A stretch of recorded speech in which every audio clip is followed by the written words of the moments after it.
Hi guys, and welcome back to the game room. Today it's just a quick updates video and an additional pickup as well. So this is the Commodore 64 that you saw in one of my previous videos, the untested one that unfortunately didn't work. It wasn't putting out a signal via composite, RF or even S-video as well.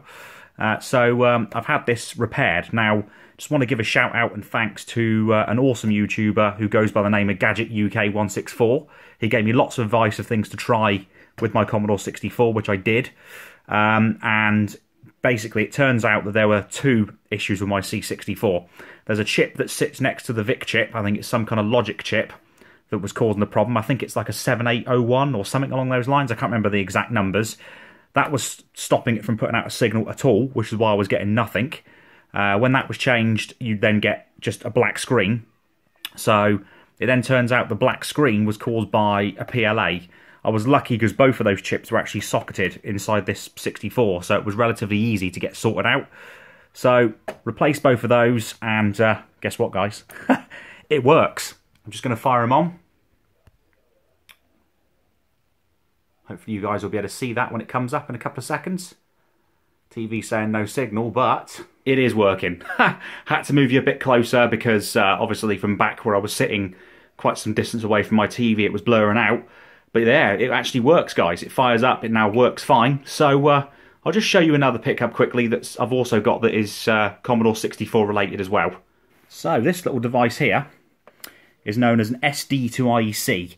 And essentially it plugs into the floppy drive port and gets power from the dataset port, the tape drive port, if you like.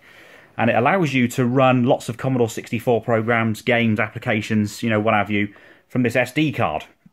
I'm really impressed with it. It works. It means I can play pretty much any Commodore 64 game that was ever released, any program that was ever released, I could run that as well.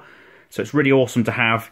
I highly recommend this if you do pick up a Commodore 64 or even one of the other models, because this also supports a few of the others as well.